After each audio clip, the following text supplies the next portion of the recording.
Seja bem-vinda, deusa!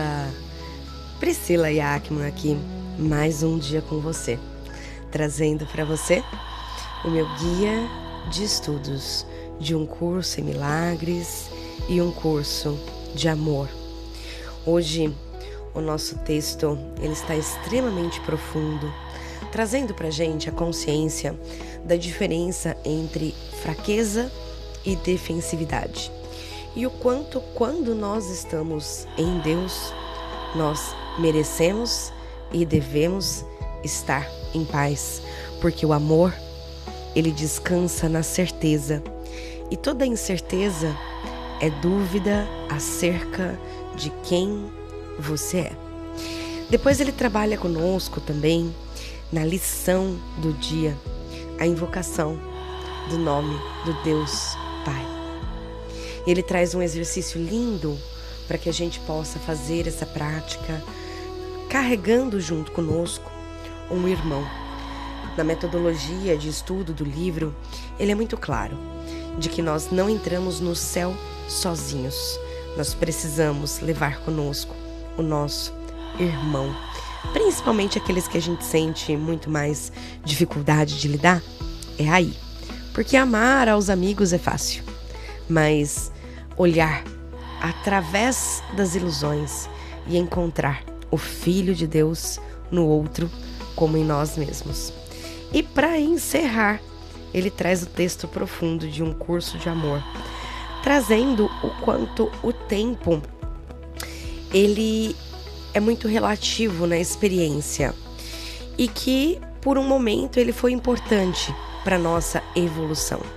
Mas agora nós entramos na experiência da transformação.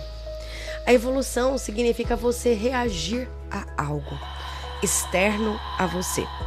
A transformação é você acessar a tua verdadeira identidade no campo unificado e levar a luz da consciência para que isso seja manifestado no tempo material.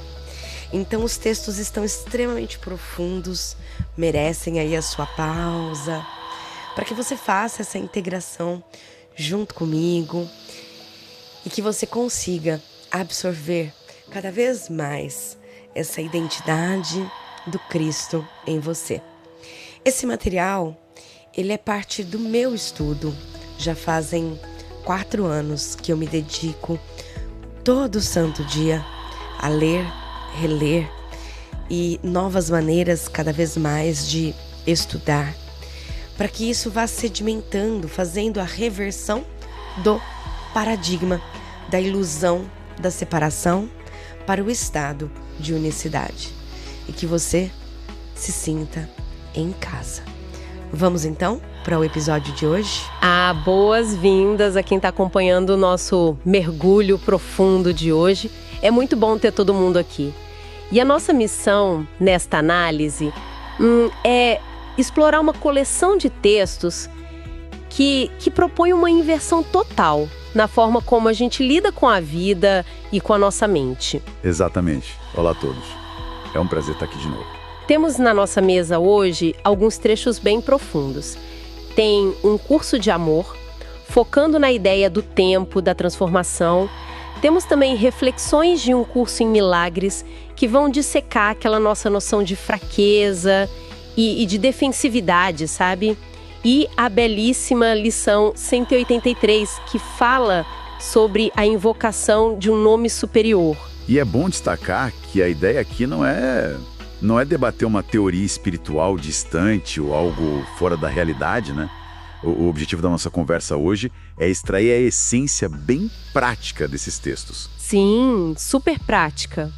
Porque para quem nos escuta, e a gente sabe que tem muita gente muito estratégica acompanhando a gente, pessoas que trabalham no mercado financeiro, que lidam com cobrança com metas altíssimas, decisões complexas todos os dias, a rotina costuma parecer um estado constante de sobrevivência. É o famoso matar um leão por dia, né? Exato, é o matar um leão por dia. E o que essas fontes oferecem para nós é um mapa para sair dessa trincheira.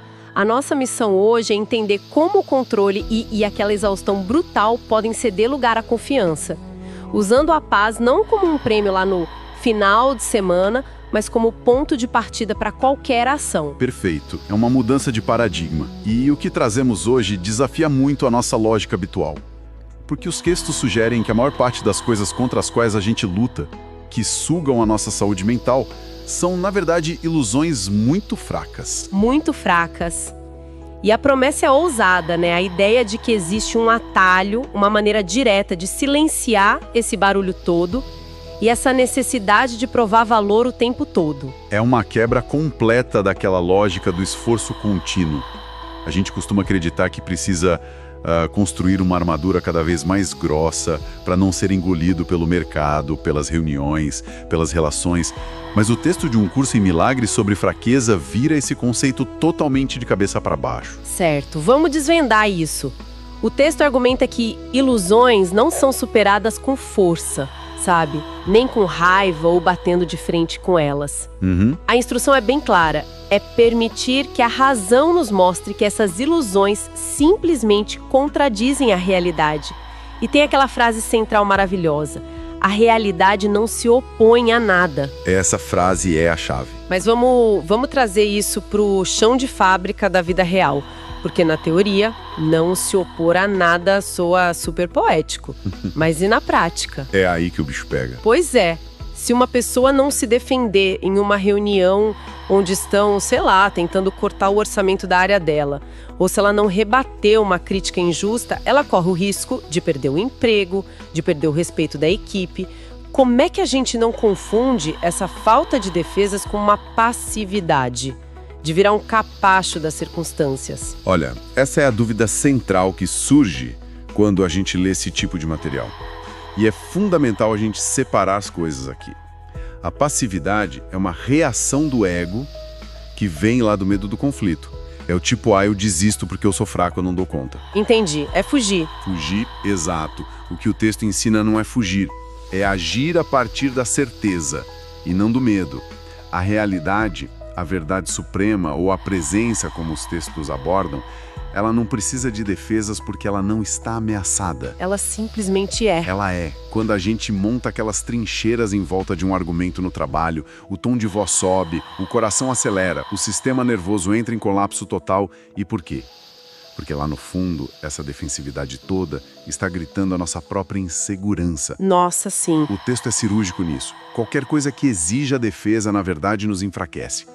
Então, defender um orçamento com clareza, com os dados na mesa e com tranquilidade é uma ação da verdade. Agora, defender o mesmo orçamento achando que o valor pessoal e a sobrevivência dependem daquilo, aí entrar no campo de batalha da ilusão. É a diferença entre falar a partir da paz e falar a partir do desespero. Exatamente. A postura interna muda tudo. E é aí que entra uma das metáforas mais interessantes do texto para descrever esse nosso medo, esse ego que acha que tem que atacar tudo para sobreviver. O autor descreve o nosso inimigo interno como um camundongo assustado que quer atacar o universo. Sim, genial. Eu acho essa imagem absolutamente genial, porque é exatamente isso que acontece com a gente. Aquele pânico que bate um minuto antes de apresentar um resultado ruim para a diretoria não é um leão gigante. É só um ratinho minúsculo dando gritinhos. E ele acha que pode abafar o universo inteiro. O que é fascinante aqui é como a gente, no meio do nosso caos diário, acaba dando tamanho, espessura e solidez para esse camundongo. Aos olhos da verdade, essas ameaças à nossa autoimagem não são absolutamente nada. Nada. É pura fumaça. Pura fumaça. Mas a mente humana é viciada na crença da separação. viciada na necessidade de controle. A gente olha para esse medo e cria blocos de granito enormes. E o problema real nem é o camundongo em si. Qual é o problema, então? O problema é o custo biológico, o custo mental que a gente paga para tentar lutar contra ele. O ego exige que a gente justifique cada erro, que a gente prove que está certo o tempo todo. Isso drena uma energia vital absurda. Exaustivo demais. É só imaginar a carga no sistema nervoso no fim de um dia inteiro, tentando antecipar cada golpe, cada e-mail mal criado que pode chegar. Toda essa defensividade é só dúvida sobre nós mesmos. A paz já está ali, íntegra. Ninguém arrancou a paz de ninguém. A gente é que decide vestir uma armadura medieval de 80 quilos só para ir ali na padaria ou abrir a caixa de entrada. E a gente faz isso no automático, sem perceber que estamos na casa do Pai e não num campo de batalha. Exato. Deus não exige performance, né? O amor não cobra. Então, para fechar essa primeira ideia de forma bem direta, o aprendizado é que a verdadeira força não grita, ela não levanta muros. Se tem muito esforço para defender uma posição, é porque no comando tem um camundongo assustado e não a nossa verdadeira força. Perfeito. Deus descansa conosco em quietude, totalmente sem defesas. Isso nos leva direto para o segundo ponto crucial das fontes de hoje, que é o papel do tempo nesse nosso desgaste crônico. Aquele trecho de Um Curso de Amor aborda muito bem como a nossa experiência sujeita ao tempo moldou essa ideia constante de ter que sobreviver. Aqui é que a coisa fica realmente interessante. Esse texto propõe uma mudança de paradigma muito profunda. Ele fala que por muito tempo nós fomos apenas aprendizes no tempo, mas que o convite agora é para um estado de revelação, de descoberta. E o autor usa aquela expressão de que o tempo colapsa. Isso. Só que, sendo bem pragmática aqui, isso soa como um jargão espiritual inatingível. O que significa, na prática, em uma terça-feira à tarde, com o mercado fechando, colapsar o tempo. Não é ficção científica, eu garanto. E não exige que a gente vá meditar no alto de uma montanha. Traduzindo para o nosso funcionamento do dia a dia, colapsar o tempo é aquele momento de foco absoluto. É a paz no presente, onde a gente para de antecipar a catástrofe de amanhã ou de ficar ruminando o erro de ontem. Sabe aquele estado de flow que os psicólogos falam? Exatamente o estado de flow. Quando a gente está tão inteiro resolvendo um problema com tanta clareza, sem aquela ansiedade de qual vai ser o resultado no mês que vem, que 3 horas parecem 10 minutos, isso é operar fora da lógica punitiva do tempo. E o texto usa isso para fazer uma distinção brilhante entre duas palavras que a gente sempre confunde: a evolução e a transformação. Transformação como sinônimos, como crescer, melhorar, evoluir. Mas a leitura corta essa nossa ideia pela raiz. Sim, corta pela raiz. O texto define a evolução como um processo que é completamente dependente do tempo e do medo. Biologicamente falando, a evolução é a adaptação de um organismo a uma ameaça para garantir a sobrevivência dele, certo? Certo. Reagindo ao perigo. Isso, ou seja, se a pessoa está ali correndo contra o relógio para bater uma meta impossível, apavorada com risco de ser demitida, ela está usando a força da evolução. É um motor que roda à base de estresse crônico. É totalmente reativo. É o instinto de sobrevivência puro. Já a transformação opera numa via completamente diferente. Ela simplesmente ignora a linha do tempo e ignora o medo. A transformação acontece quando a gente aceita a unidade com o todo, agora, no momento presente. Ela vem para substituir as leis da sobrevivência pela lei do ser. Entendi.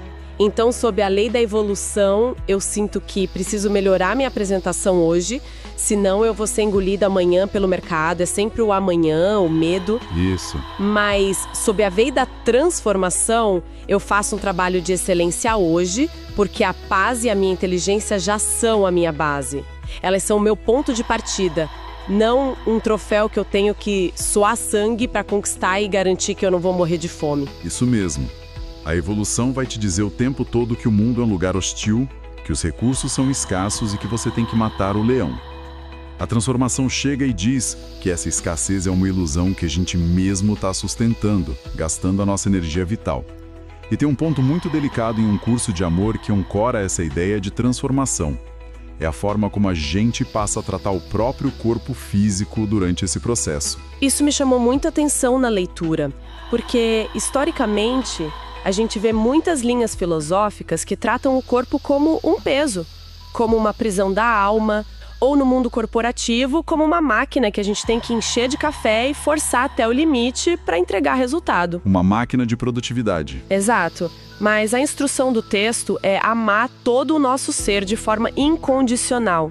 E isso inclui explicitamente o nosso corpo. A matéria é vista apenas como conteúdo da nossa experiência, não como um inimigo. É uma visão muito integradora. Não dá pra gente falar de paz mental e, ao mesmo tempo, tratar o nosso corpo como um escravo de produtividade. O texto traz uma analogia espacial que ajuda muito a visualizar isso. Ele pede pra gente imaginar o corpo físico como um pequeno ponto.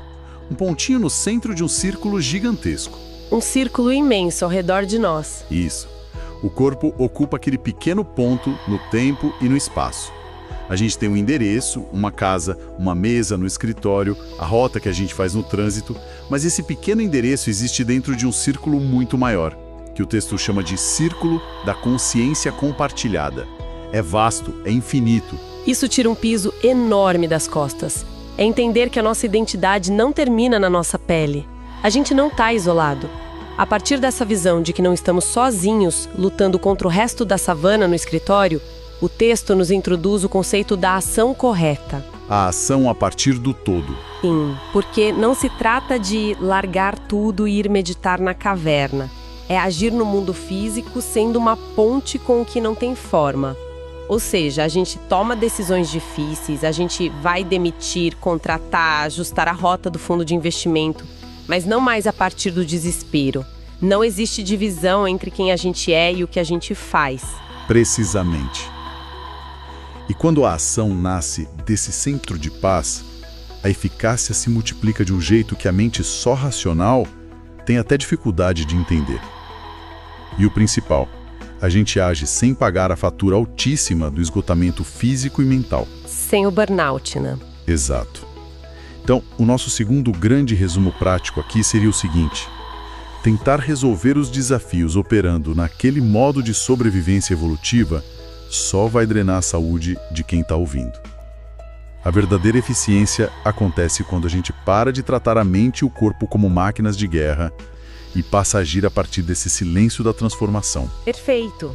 Então, o que tudo isso significa? Como a gente pega essa teoria incrível de que não somos ratinhos assustados, de que podemos viver na transformação e aplica na hora em que o servidor cai bem no meio da apresentação mais importante do semestre. É o teste de fogo. É o teste de fogo. E é aqui que a lição 183 de um curso em milagres entra. O título da lição é Invoca o nome de Deus e o meu próprio. Esse trecho é o que vai amarrar toda a parte prática da nossa análise, porque a instrução que ele dá é extremamente direta. Pensa em um cenário onde a nossa mente está fragmentada por milhares de demandas, gatilhos de ansiedade apitando, metas, informações desencontradas. O texto nos orienta a recolher todos esses pedaços, todos esses pensamentos soltos e focar em torno de um único nome. Apenas um nome. Sim. E ao invocar o nome de Deus, nós estamos, na verdade, invocando a nossa verdadeira identidade. Sabe aquele medo primário de não ser o suficiente, de não dar conta do recado? A lição diz que, ao lembrarmos de quem somos, ao lembrarmos que não somos sobreviventes jogados no mundo ao acaso, mas que somos filhos sustentados por uma fonte maior, o caos ao redor perde imediatamente a força gravitacional sobre nós. E o texto fala sobre o desaparecimento dos pequenos nomes. Nossa, isso ressoou demais com o ritmo da vida moderna. Porque a gente tem dezenas de pequenos nomes que a gente adora e reverencia todos os dias, não é verdade? Ah, sem dúvida. O cargo no LinkedIn, a rentabilidade da carteira, o número de curtidas, o status social, o aplauso do chefe.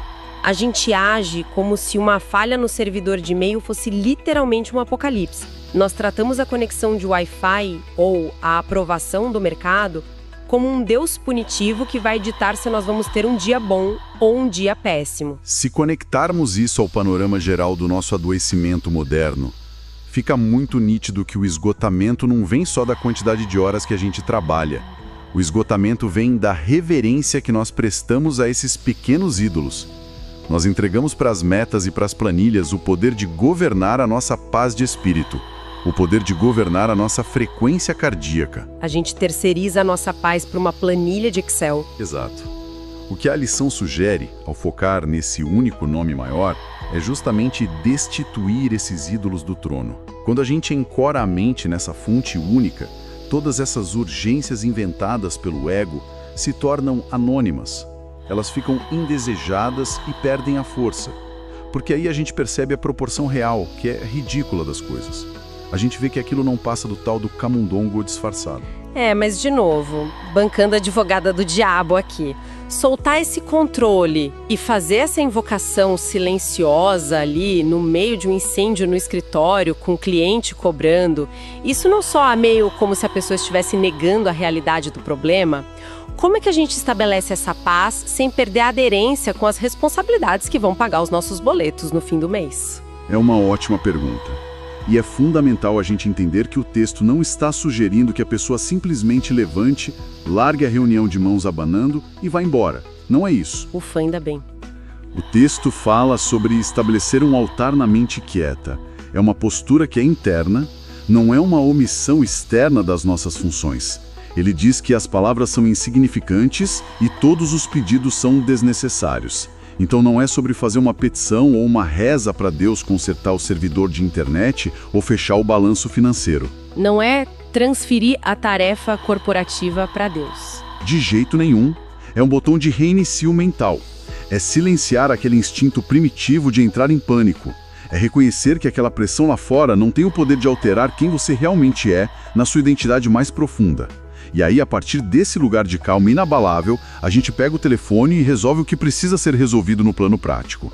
A ação no mundo continua acontecendo, mas o sofrimento interno, aquela dor que costumava acompanhar a ação, isso desaparece. E a promessa que o texto traz para esse estado mental é imensa, né? Ele fala que nessa comunicação silenciosa, os enfermos se levantam, os cegos veem, e as lágrimas secam. E trazendo isso para a nossa linguagem comportamental do dia a dia, isso é sobre a cura de pensamentos que estão doentes.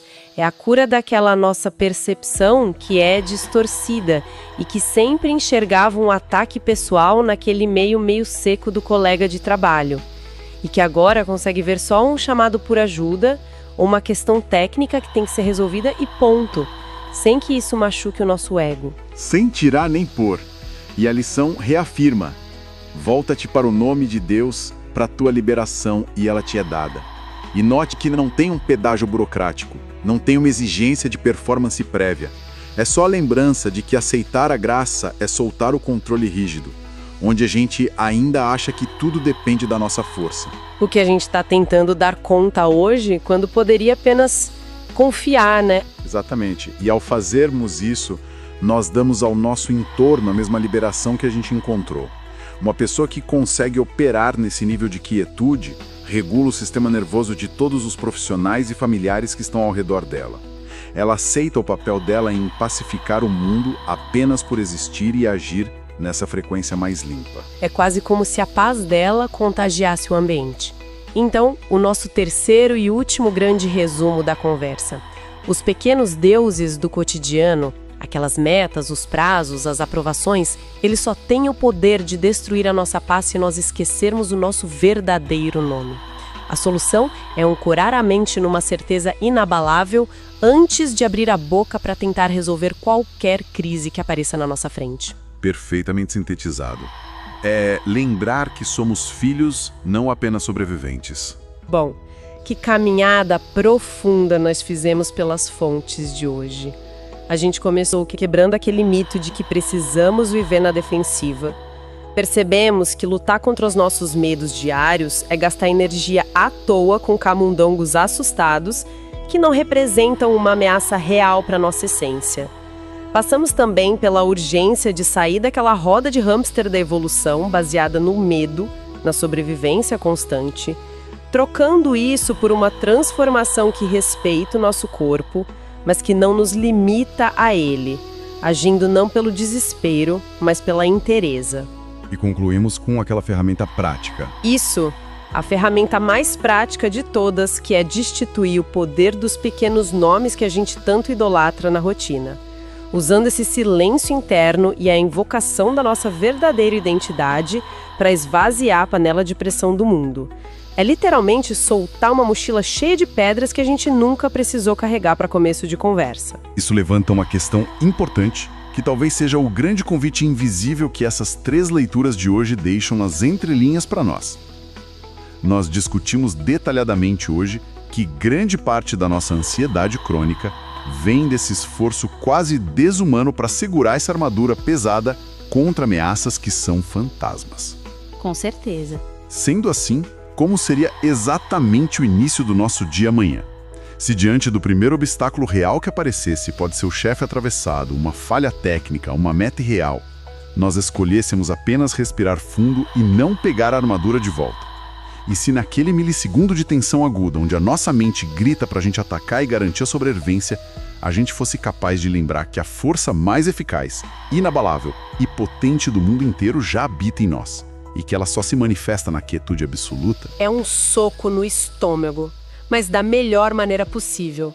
É um convite maravilhoso para a gente testar na prática, bem lá no olho do furacão, que não é sobre o que a gente tenta controlar, mas sobre o que a gente escolhe confiar. Eu deixo essa provocação ecoando na cabeça de quem nos escuta hoje. Como nós agiríamos se a paz não fosse a linha de chegada de um dia super exaustivo, mas fosse a ferramenta, o ponto de partida com o qual a gente começa a construir a nossa manhã? É um exercício diário e libertador. Muito obrigada por essa parceria em mais uma análise que honestamente virou a nossa mente do avesso. É sempre maravilhoso ir bem além da superfície e destrinchar essas ideias que são tão fundamentais para a nossa sanidade no mundo de hoje. Um abraço enorme a todos que nos acompanharam nessa exploração. Tentem baixar um pouquinho a guarda amanhã, soltar o peso que não é de vocês e até o nosso próximo mergulho profundo. Deixe as suas defesas de lado. Entre no estado de unicidade, de conexão com a fonte.